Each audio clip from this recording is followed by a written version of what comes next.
Emmanuel Macron just became the first French president to be re-elected in 20 years. He defeated far-right candidate Marine Le Pen by a vote of roughly 58% to 42% in what was a rematch of France's last election back in 2017.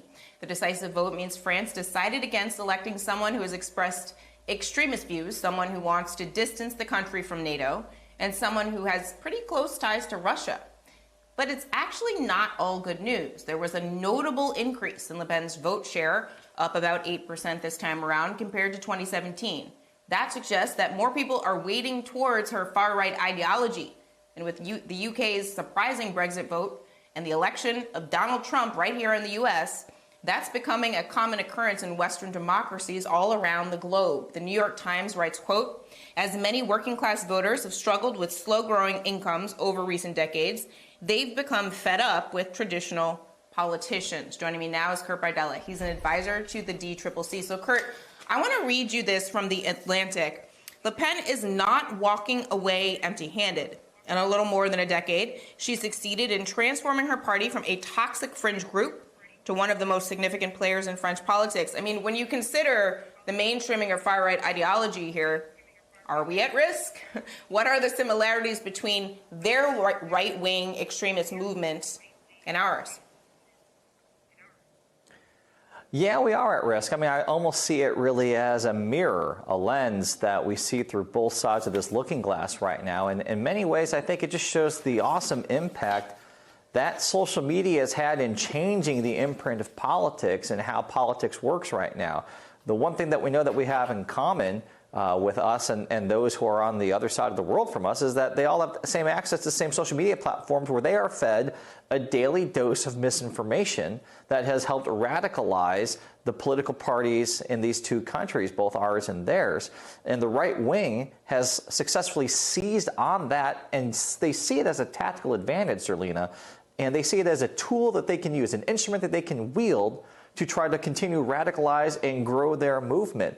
It's not that I believe that there are more right-wing fringe racists today as there was 5-10 years ago. It's just that all of a sudden there's these places that they can all congregate together and feel like what they do, what they feel, what they say is acceptable. It's socially acceptable. Whereas there used to be these kind of social guardrails around that type of mentality. Well, those guardrails have been removed by social media, and that's why these movements are starting to thrive and grow. So what's the counter, though? I mean, I think I can state, and I agree with you, there are not more right-wing extremists that believe in this ideology than the rest of everyone else that believes in democracy. But how do the people that believe in democracy utilize the same tools to make sure that everybody's clear they're the majority of the people?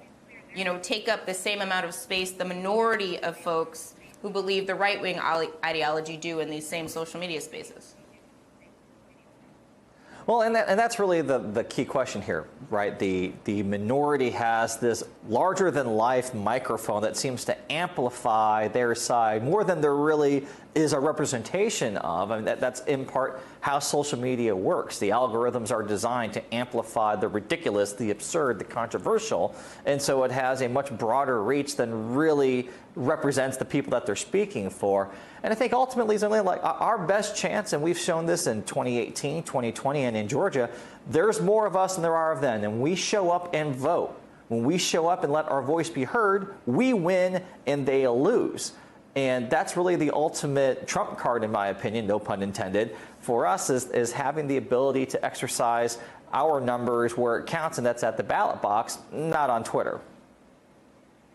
So one of the things and parallels I think people are pulling upon is that Macron is actually not popular in France. Ron Klain actually highlighted this exact point, that Macron was able to win a double-digit victory at a time when his approval rating is 36%. I mean, what could Democrats take away from the French elections ahead of the midterm elections, given the fact that President Biden's approval ratings are struggling right now, even with, you know, there are some factors that you would think would make it better, but it is what it is. It's around the same amount as Macron. Well, here's the thing that we all need to remember, those of us in the pontificating punditry class. Just because person A's approval rating is at a certain level doesn't mean everybody all of a sudden loves person B. Just because Joe Biden might be polling at a certain level doesn't mean all of a sudden everybody's going, those Republicans, they're fantastic. We're just going to love them and vote for them from now on. That's not how it works, folks. And you'd also think that by now, especially after 2016, frankly, we would stop living and dying by snapshot polls. That is not necessarily the most accurate representation of how people are really feeling. If you call somebody up and ask them, hey, do you like how this person's doing? Well, now you're introducing a thought that they probably weren't thinking about until you called them and asked them. So I tend to stop caring so much about these polls because they've been wrong so many times in such big, egregious ways that we need to stop letting that govern how we approach things. The idea that a poll should scare off a Democrat from wanting to have Joe Biden campaign for them, to me, is completely insane. I mean, as somebody who has worked on campaigns, polling, in my opinion, is a snapshot of what people thought in the past tense. It is not anything that is telling me what's going to happen now or going forward. It is not a predictor. It is simply like a temperature check.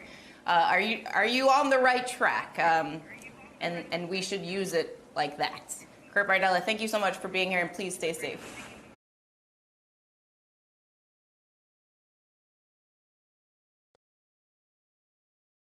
Hi, I'm Zerlina Maxwell. Thanks for checking out our channel on YouTube.